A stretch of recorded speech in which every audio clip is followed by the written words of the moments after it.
সহিহ বুখারীতে এক সাহাবী বেশি ইবাদত করতে যেয়ে বললেন যে আমি আজ থেকে সারা রাত তাহাজ্জুদ পড়ব, রাতে আর ঘুমাবো না। আরেক সাহাবী বললেন আমি সারা বছর রোজা রাখবো, আমি আর রোজা ভাঙবো না।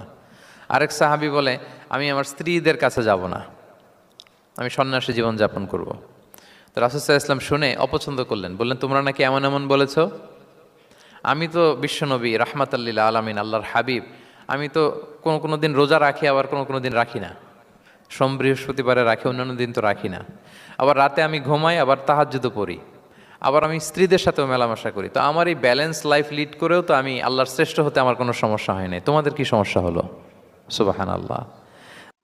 এক বনু তামিম গোত্রের লিডার কে হবে এটা নিয়ে ডিসকাশন হচ্ছিল। তো আবু বকর রাদিয়াল্লাহু তাআলা আনহু বললেন আমি চাই উনি হোক লিডার। ওমরে ফারুক বলে না না না, উনি না, আপনি বুঝতে পারেন নাই, আমি চাই ইনি হোক।